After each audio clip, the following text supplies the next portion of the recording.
Mga kalingap mga kaibigan, isang magandang balita ang ating ibabahagi ngayon. Opisyal nang may sariling YouTube channel si Joy Diwata, at kitang-kita agad ang napakalakas na suporta mula sa mga tagahanga at mga sumusuporta sa Team Kalingap. Sa loob lamang ng ilang oras matapos itong ibahagi, libu-libong subscribers at napakaraming views agad ang naitala. Isa itong patunay na maraming tao ang naniniwala kay Joy at gustong makita ang kanyang personal na journey, mga karanasan sa buhay, at mga susunod pang proyekto. Hindi madali ang magsimula ng isang YouTube channel. Kailangan ng tiyaga, sipag, at higit sa lahat ay suporta mula sa mga taong naniniwala sa iyong kakayahan.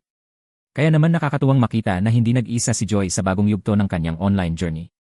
Para sa mga sumusuporta kay Joy, ito na ang pagkakataon upang maipakita ang inyong pagmamahal at suporta sa pamamagitan ng pag-subscribe, pag-like, at pag-share ng kanyang mga videos. Ang bawat view, comment, at share ay malaking inspirasyon para sa isang bagong content creator.